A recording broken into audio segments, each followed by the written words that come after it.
तो एक बार फिर आप सभी का स्वागत है मेरे चैनल पढ़ा दे भाई में। अगर अभी तक आपने मेरे चैनल को सब्सक्राइब नहीं किया है तो पहले प्लीज़ मेरे चैनल को सब्सक्राइब कर लीजिए। चलते हैं वीडियो में आगे। आज मैं लेकर आया हूं आरसीसी सब्जेक्ट से क्वेश्चन नंबर फर्स्ट, जो कि बेस्ड है analysis of singly reinforced beam section के ऊपर। मेरे पास जो क्वेश्चन है उसमें लिखा हुआ है कि calculate the ultimate moment of resistance और moment carrying capacity for a rectangular beam. तो मुझे कैलकुलेट करना है अल्टीमेट मोमेंट ऑफ रेजिस्टेंस या फिर मोमेंट कैरिंग कैपेसिटी किसी भी रेक्टेंगुलर बीम की, जिसकी बीम की विड्थ कितनी है, width of the beam 250 mm और कैपिटल डी बराबर ओवरऑल डेप्थ कितना दिया है 400 mm। स्टील मतलब बार्स जो दिए हैं वो थ्री नंबर्स ऑफ बार हैं कितने 16 mm डाया के HYSD। ठीक है। कंक्रीट हमें गिवन है M20 कंक्रीट गिवन है और स्टील हमें गिवन है Fe415 जैसा कि मैंने आपको बताया था HYSD। और क्लियर कवर गिवन है 25 mm का क्लियर कवर हमें गिवन है। क्वेश्चंस के बारे में बात कर चुका हूँ, अभी फटाफट से हम गिवन लिख लेते हैं। Width of the beam small b is equals to कितना गिवन है 250 mm गिवन है। सेम हम ओवरऑल डेप्थ ले लेते हैं गिवन पार्ट से, जिसको हम रिप्रेजेंट कर रहे हैं कैपिटल D से या फिर डिनोट कर रहे हैं, जो कि इक्वल है 400 mm या फिर 400 mm के। क्लियर कवर गिवन है क्वेश्चन में, जो कि इक्वल है clear cover 25 mm। Clear cover क्या होता है, बार का जो बॉटम है, बॉटम से जो बॉटम फाइबर की जो डिस्टेंस है उसे हम क्लियर कवर बोलेंगे।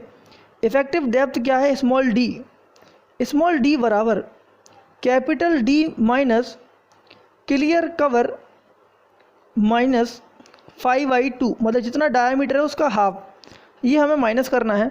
थोड़ा हम गिवन में ही हम डायग्राम बना लेते हैं कि सेक्शन का डायग्राम कैसा है और कौन सी चीज़ को हम क्या कहते हैं, थोड़ा समझने की कोशिश करते हैं। ये है हमारी बीम के सेक्शन और ये है बीम की विड्थ।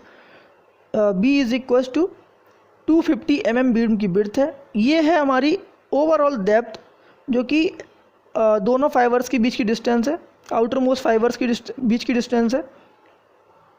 ये तीन जो बार्स हमें गिवन है, जो मैंने शो कर दी हैं, लिख भी दिया है 3 नंबर्स ऑफ बार्स और 16 टॉर, क्योंकि HYSD गिवन है। मैं सिंबल इस प्रकार से बनाऊंगा, देखिए HYSD के लिए मैं HYSD अगर कोई बार होगा तो सिंबल ऐसा बनाऊंगा टॉर, पहले सर्कल बनाऊंगा और T लिख के R लिखने की कोशिश करूंगा और MS बार के लिए फाई लूंगा मैं। क्लियर कवर और इफेक्टिव कवर में थोड़ा सा डिफरेंस समझने की कोशिश करते हैं। देखिए ये बार्स की क्या है, सेंट्रॉइड, ये बार का सेंट्रॉइड है और सेंट्रॉइड से मैंने एक पैरेलल लाइन ले ली है या फिर एक लाइन पास हो रही है उस सेंट्रॉइड से बार के। ठीक है, तो बार के सेंट्रॉइड से जो टॉप फाइबर की जो डिस्टेंस है वो क्या है स्मॉल d, मतलब इफेक्टिव डेप्थ। देखिए बार के नीचे से नीचे जो फाइबर है, मतलब जो बॉटम फाइबर है, उसकी जो डिस्टेंस है वो कितना है क्लियर कवर, और जो रेस्ट जो डिस्टेंस बची हुई है वो कितना है 5/2, मतलब half of the diameter of the bar. ठीक है, तो क्लियर कवर हम समझ चुके हैं। अगर इफेक्टिव कवर की बात करूं, इफेक्टिव कवर किसके बराबर हो जाएगा, क्लियर कवर प्लस 5/2। तो ओवरऑल डेप्थ मेरी कितनी है 400 mm, क्लियर कवर मेरा गिवन है 25 mm और फाई कितना है, मतलब डायमीटर कितना है बार का 16 mm, तो 16/2 कर दिया है मैंने। कैलकुलेट कर लेता हूँ स्मॉल d की वैल्यू, तो स्मॉल d बराबर कैलकुलेट होने के बाद आ गया है कुछ 367 mm, ये आ गया मेरा इफेक्टिव डेप्थ की वैल्यू। तो अभी कंक्रीट की ग्रेड और स्टील की ग्रेड पर फोकस करते हैं। फॉर M20 कंक्रीट के लिए हमें पता है FCK की वैल्यू कितनी होने वाली है 20 न्यूटन पर mm स्क्वायर। ऐसे ही Fe415 स्टील की वैल्यू FY की वैल्यू कितना हो जाएगी 415 न्यूटन पर mm स्क्वायर। M20 कितनी होगी FCK 20 न्यूटन पर mm स्क्वायर और FY कितनी होगी 415 न्यूटन पर mm स्क्वायर। और अभी जल्दी से कैलकुलेट कर लेते हैं डेप्थ ऑफ न्यूट्रल एक्सिस। तो depth of neutral axis XU कैसे निकालेंगे, हम पहले लेक्चर में पढ़ चुके हैं, वीडियो लेक्चर नंबर 1 और शायद पार्ट B में हमने उसे पढ़ा था।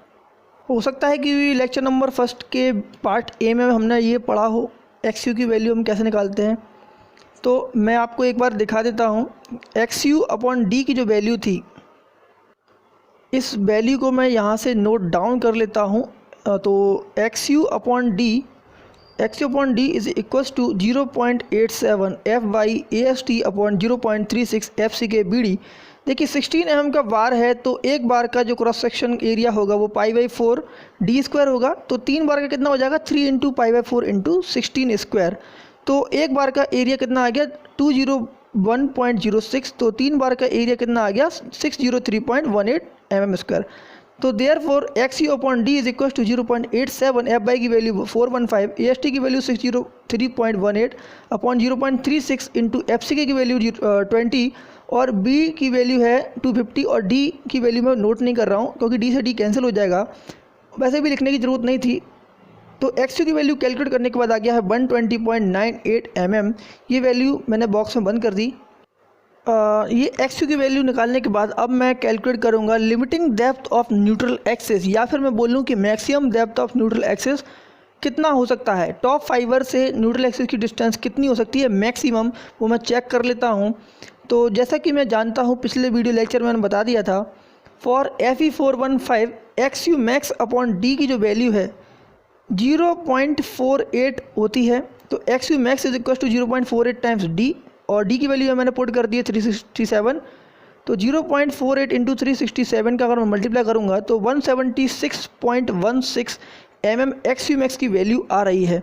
तो आप यहाँ पर क्लियरली देख सकते हैं कि XU की जो वैल्यू है वो कम है XU मैक्स की वैल्यू से।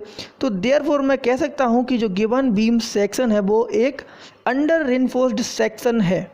तो क्वेश्चन बहुत सिंपल है, थोड़ा सा ध्यान देने की ज़रूरत है। अभी तक मैंने कैलकुलेट किया XU और XU मैक्स की वैल्यू और उनके बीच में देखा कि कौन कम है कौन ज़्यादा है।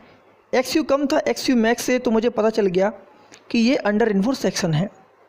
अभी मैं अगला जो स्टेप कर रहा हूँ वो मोमेंट ऑफ रेजिस्टेंस है due to steal failure.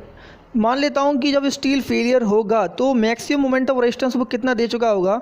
MU is equal to 0.87 F/, जो कि डिज़ाइन स्ट्रेस थी, AST का मल्टीप्लाई कर दिया हो गया फोर्स, और फोर्स में मल्टीप्लाई कर दिया मैंने लीवर आर्म का, जो कि लीवर आर्म क्या है D - 0.42 XU। F/, की वैल्यू मैंने यहाँ पर पुट कर दी 0.87 F/, कितना है हमारा 415, AST की वैल्यू 603.18, D की वैल्यू 367 - 0.42 इंटू 120.98। MU की वैल्यू कैलकुलेट करने के बाद कुछ आई है 68858921.33 न्यूटन mm। अगर मैं इसको 10⁶ से अगर मैं डिवाइड कर दूँ तो 68.85 किलो न्यूटन मीटर MU की वैल्यू आ चुकी है। किसके कारण? ड्यू टू स्टील फेलियर के कारण मोमेंट ऑफ रेजिस्टेंस की वैल्यू आ चुकी है।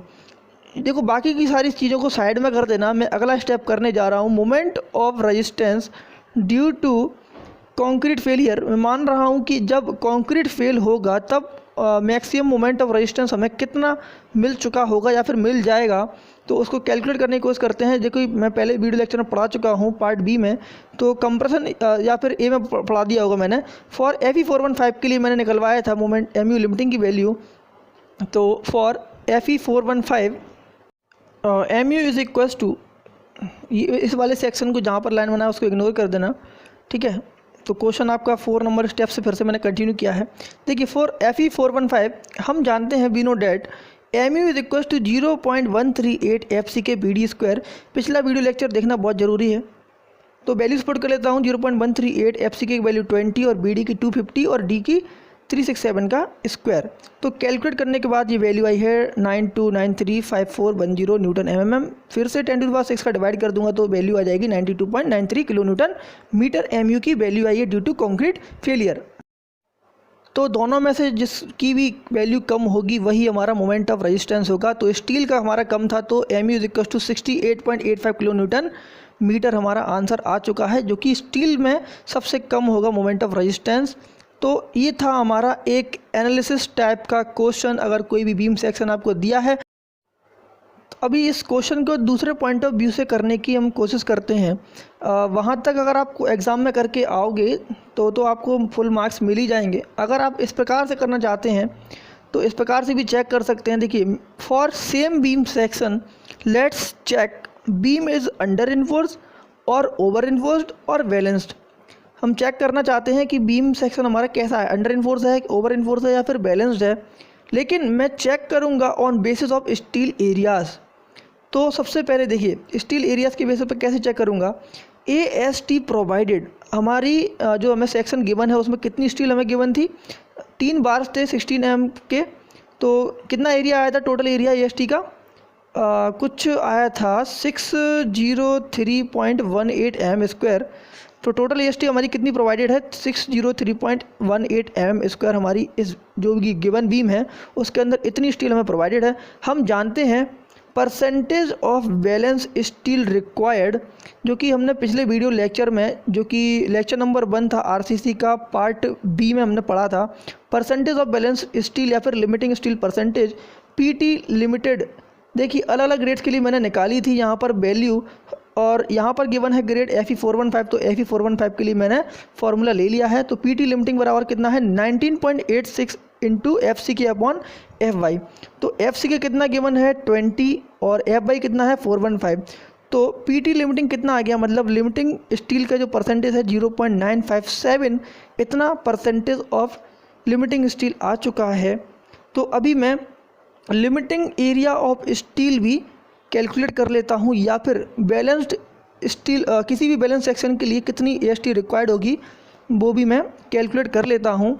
तो AST limiting is equal to PT limiting into BD, cross section area का मैंने मल्टीप्लाई कर दिया परसेंटेज में, तो 0.95 इंटू 250 इंटू 367, और यहाँ पर परसेंटेज है तो अपॉन में 100 आ जाएगा।